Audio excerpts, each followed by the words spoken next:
So, What day is it? I haven't got a clue. 8? No, 7? no, 9 9. or something like that. But, What? so we call these videos we're doing the unconventional lives of Dan and Anne. Yeah, that's right. So I'm going to ask you a question. Ooh. What is the most unconventional thing you've done in your life? Oh, blimey. See, I didn't warn him of this question. Oh, I don't know. My problem is you've caught me off guard. I'd have to think about that. The most conventional thing. Unconventional. Yeah, unconventional. Not Sorry. unconventional. Yeah, I was.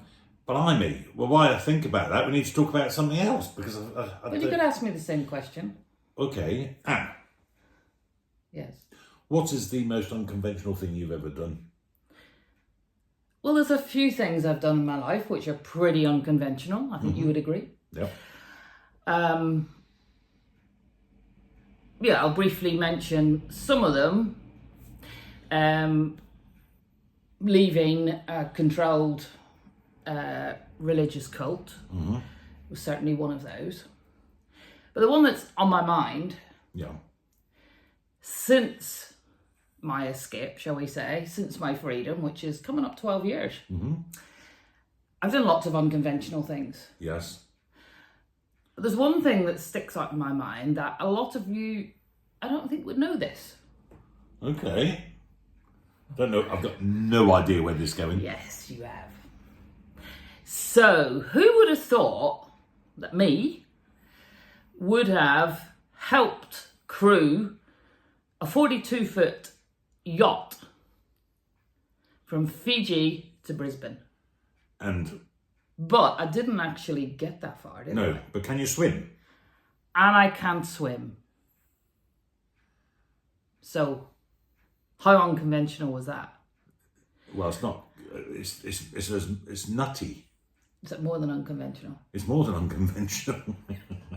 So when I was in New Zealand, me and a friend decided to crew a yacht.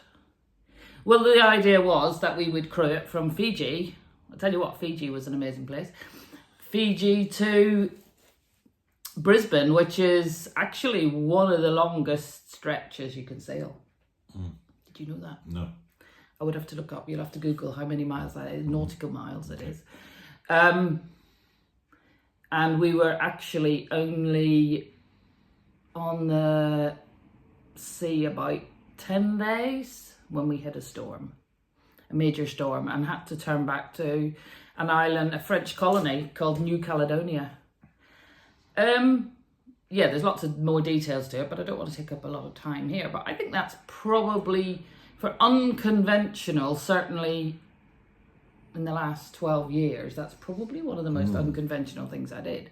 To be honest, my life before I escaped was extremely conventional in a strange way. In their rules. In their rules, yes. You certainly wouldn't have done anything like that. Anyway, you've now had time to think about what the most unconventional thing you've done in your life. Well, can you beat it? No, of course I can't beat it. I'm not even sure anything comes even close. I mean, obviously, it's a difficult period in my life. I went off to New Zealand, which I guess wasn't totally expected from people I knew. No. So you could say that was unconventional. But, when we talk about it, we call this the unconventional lives of Dan and Anne. I suppose I see it because, we've made some choices in our lives about how we live and how we work. And okay, we probably live quite conventionally, but, we don't have jobs. We've gone down the route of entrepreneurship, self-employment, whatever you want to call it. So we don't have that regular routine. We don't have that regular income. But we work with people to sort of help them, and in return we make some money. So yeah, I'm sorry, I can't compete. No, but that's still unconventional in the grand scheme of things, I suppose. Yeah. Entrepreneurship isn't what we call convention, is it? Okay. No. But I just thought it was a question to ask you, and maybe each of us could ask ourselves. It was a bit scary, really. A scary question. And actually, talking about scary questions, why was 6 scared of 7? Oh, something to do with it. 7, 8, 9. Ah, yeah. There you go, dad joke.